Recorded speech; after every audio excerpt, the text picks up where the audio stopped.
జై శ్రీరామ్. శ్రీరాఘవం దశరథాత్మజమప్రమేయం సీతాపతిం రఘుకులాన్వయరత్నదీపం ఆజానుబాహుం అరవిందదలాయతాక్షం రామం నిశాచర వినాశకరం నమామి.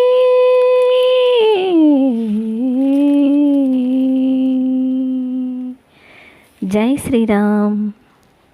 9 రోజుల పారాయణం శ్రీమద్ రామాయణం భాగంగా ఈరోజు 7వ రోజు యుద్ధకాండ 2వ భాగం విన్నామండి.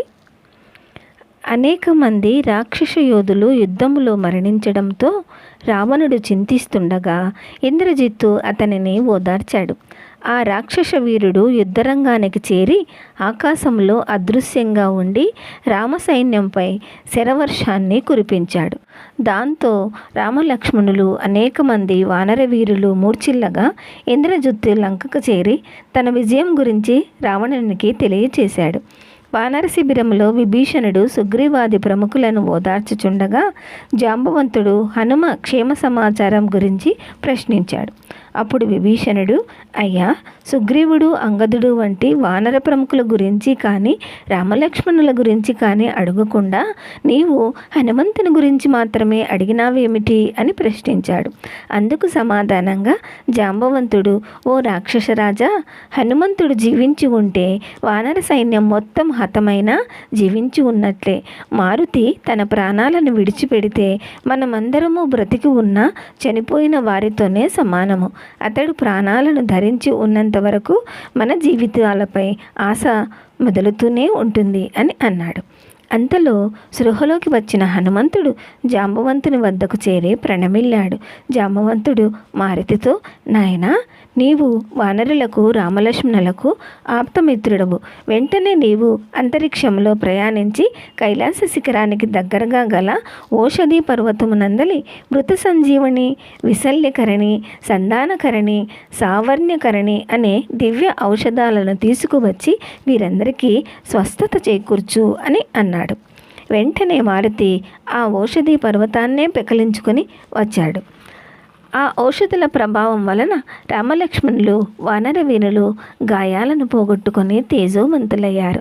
హనుమంతుడు ఆ ఔషధి పర్వతాన్ని తిరిగి హిమాలయాల వద్దకు చేర్చి రాముని వద్దకు చేరాడు. సుగ్రీవుని ఆజ్ఞపై వానరులు లంకను దహించి వేశారు. అంగదుడు, హనుమంతుడు మొదలైన వానర వీరుల చేతిలో అనేక మంది రాక్షస వీరులు హతులయ్యారు. శ్రీరాముని చేతిలో మకరాక్షుడు మరణించాడు. అప్పుడు ఇంద్రజిత్తు అదృశ్య రూపంలో ఉండి రామలక్ష్మణులతో పోరు సలిపాడు. శ్రీరాముని బాణాల దాటికి తట్టుకోలేక ఇంద్రజిత్తు యుద్ధరంగం నుంచి తప్పుకున్నాడు. మాయావి అయిన ఇంద్రజిత్తు మాయాసీతను సృష్టించి ఆమెను హనుమంతుని సమక్షంలో వధించాడు. హనుమంతుడు ఆ వార్తను తెలుపుటకు శ్రీరాముని వద్దకు వెళ్తుండగా ఇంద్రజిత్తు నికుంభిల హోమం చేయడానికి ఏర్పాట్లు చేయసాగాడు. సీత వధింపబడిన వార్తను విని చింతాక్రాంతుడైన శ్రీరాముని లక్ష్మణుడు ఓదార్చాడు. రామలక్ష్మణులు సుగ్రీవాదులు దుఃఖితులై ఉండటాన్ని చూసిన విభీషణుడు అదంతా ఇంద్రజిత్తు యొక్క మాయ అని తెలిపి వారితో, ఇంద్రజిత్తు తలపెట్టిన నికుంభల హోమము పూర్తయితే ఆ రావణ కుమారుని వధించుట కష్టం అని చెప్పాడు. అప్పుడు ఆ నికుంభల హోమాన్ని ధ్వంసం చేయడానికై శ్రీరాముడు లక్ష్మణుని పంపాడు. లక్ష్మణుడు నికుంభల చైత్యానికి విభీషణుడు, హనుమంతుడు మొదలైన వారితో కలిసి వెళ్ళాడు. హనుమంతుడు రాక్షస సేనలను సంహరిస్తుండగా విభీషణుని సూచనపై లక్ష్మణుడు ఇంద్రజిత్తు మీదకు విజృంభించాడు. దాంతో అభిచార హోమము ఆగిపోయింది. లక్ష్మణుడు వదిలిన ఇందాస్త్రం వలన ఇంద్రజిత్తు మరణించాడు. ఇంద్రజిత్తును వధించిన లక్ష్మణుని శ్రీరాముడు అనేక విధాలుగా ప్రశంసించాడు. తన కుమారుడు మరణించడంతో రావణుడు దుఃఖానికి లోనై ఆ కోపములో సీతాదేవిని వధించుటకు అశోకవనం చేరాడు. అంతలో రావణుని మంత్రి బుద్ధిశాలి అయిన సుపార్షుడు హితవచనాలు పలుకగా రావణుడు మెత్తబడి వెనుదిరిగాడు. వెంటనే అతడు తన చతురంగ బలాలతో యుద్ధరంగానికి బయలుదేరాడు. రావణుల యుద్ధము రావణుల యుద్ధములా సాగింది. అంటే వారి యుద్ధముతో పోల్చదగినది మరేది లేదు అని. రావణుడు శక్తి అనే బల్యంతో లక్ష్మణుని మూర్ఛితిని గావించాడు. మూర్ఛలో ఉన్న లక్ష్మణుని చూసి రాముడు అంతులేని విషాదానికి లోనయ్యాడు. ఆయన ఇంకా నాకు యుద్ధముతో కానీ రాజ్యంతో కానీ పని లేదు. ఏ దేశమునందైనా భార్య లభించవచ్చు, బంధువులు లభించవచ్చు, కానీ లక్ష్మణుని వంటి తమ్ముడు ఎక్కడా లభించడు అని పలుకుతూ దుఃఖించాడు. సుశేషుని సలహాపై హనుమంతుడు సంజీవని పర్వతాన్ని తీసుకొని వచ్చాడు. ఆ విధంగా సుశేషుని సలహాన్ని పాటించాడు ఆంజనేయ స్వామి. ఆ దివ్య ఔషధములతో చికిత్స చేయగా లక్ష్మణుడు చైతన్యాన్ని పొందాడు. మరునాడు రావణుడు తన రథముపై నుండి యుద్ధము చేయుచుండగా శ్రీరాముడు నేలపై నిలబడి యుద్ధము చేయడం చూసిన ఇంద్రుడు మాతలి ద్వారా తన దివ్యరథాన్ని పంపించాడు. శ్రీరాముడు ఆ రథాన్ని అధిరోహించి రావణునితో అపూర్వమైన రీతిలో యుద్ధాన్ని సాగించాడు.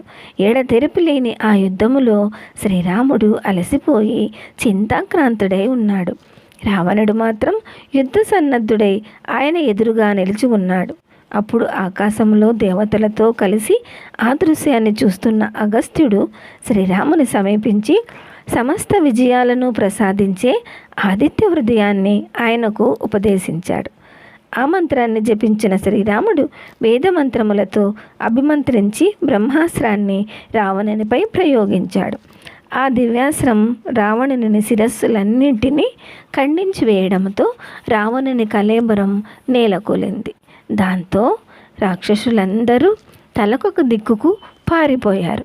నేలపై వానర వీరులు, ఆకాశంలో దేవతలు సంతోషంతో జయ జయధ్వానాలు చేశారు. తన అన్నగారు మరణించినందుకు విభీషణుడు పరిపరి విధాలా విలపించాడు. ఎంతైనా సోదర బంధం విడిదీయరానిది కదా. క్షత్రియ ధర్మాన్ని అనుసరించి యుద్ధంలో వీరమరణం పొందిన వారి కోసం విలపించటం తగదు అని రాముడు విభీషణుని ఓదార్చాడు. రావణుని మరణ వార్తను విని అంతఃపుర స్త్రీలందరూ విలపిస్తూ యుద్ధభూమికి చేరారు. రావణుని పట్టపురాణి అయిన మండోదరి తన భర్త కళేబరంపై పడి విలపిస్తూ తన పరాక్రమముతో ముల్లోకాలను ఆక్రమించిన రావణుని వధించిన శ్రీరాముడు ఒట్టి మానవమాత్రుడు కాడు, ఆయన ఆది మధ్యాంతరహితుడైన శ్రీమన్నారాయణుడే. ఈ విషయాన్ని ధర్మాత్ముడైన మీ సోదరుడు విభీషణుడు ముందుగానే చెప్పినా మీరు ఆ హితవచనాలను వినిపించుకోలేదు అంటూ విలపించింది. లోకకంటకుడైన రావణునికి అంతిమ సంస్కారాలు చేయుటకు సుముఖంగా లేని విభీషణుని వద్దకు శ్రీరాముడు వెళ్ళి, బలసంపన్నుడైన నీ సోదరుడు లోకానికి కీడు చేసిన మాట వాస్తవమే, కానీ వ్యక్తి మరణించే వరకే శత్రుత్వము, ఆ తర్వాత శత్రుత్వాన్ని విడిచిపెట్టాలి అని పలుకగా విభీషణుడు రావణునికి అంత్యక్రియలు నిర్వహించాడు.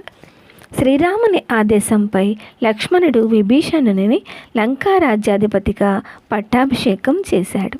రఘురాముని ఆజ్ఞ మేరకు హనుమంతుడు లంకా నగరము చేరి శ్రీరాముని విజయగాథను సీతాదేవికి తెలిపాడు. ఆమె వెంటనే శ్రీరామచంద్ర ప్రభువును దర్శించటానికి ఉత్సుకత చూపించింది. ఆ సందేశాన్ని మారుతి రామునికి తెలిపాడు.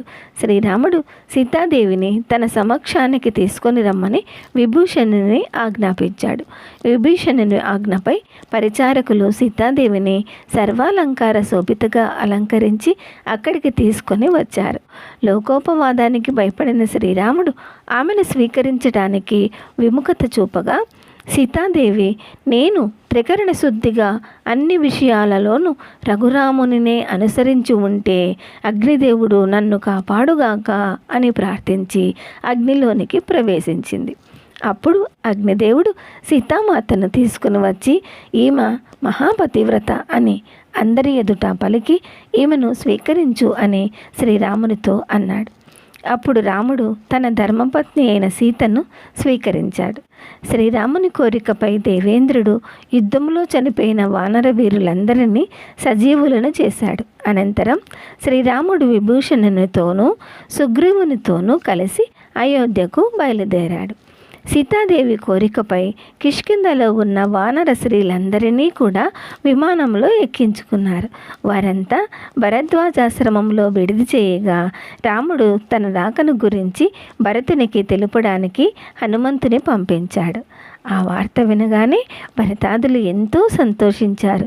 పుష్పక విమానం నందిగ్రామం చేరగానే భరతుడు మొదలైన వారు సీతారాములకు సాదరంగా స్వాగతం పలికారు. భరతుడు శ్రీరాముని పాదకులను అలంకరించాడు. శ్రీరాముడు భరత శత్రుఘ్నులను అక్కున చేర్చుకున్నాడు. వశిష్ఠుని ఆదేశంపై వానర వీరులు అనేక నదీనదముల నుండి 4 సముద్రముల నుండి పవిత్ర జలములను తీసుకొని రాగా వశిష్ఠాది మహర్షులు దేవతలు కలిసి శ్రీరాముని కోసల రాజ్యానికి పట్టాభిషిక్తుని చేశారు. ఆకాశము నుండి పుష్పవృష్టి కురిసింది. అయోధ్య పౌరులలో ఆనందం వెల్లి విరిసింది. శ్రీరాముడు సుగ్రీవాదులను తగిన రీతిలో సన్మానించి వారి వారి రాజ్యాలకు పంపించాడు. శ్రీరాముని పరిపాలనలో అయోధ్య పౌరులు సుఖ సంతోషాలతో కాలం గడిపారు. జై శ్రీరామ్. ఈ రోజుతో 7వ రోజు పారాయణం యుద్ధకాండ 2వ భాగం సమాప్తమైందండి.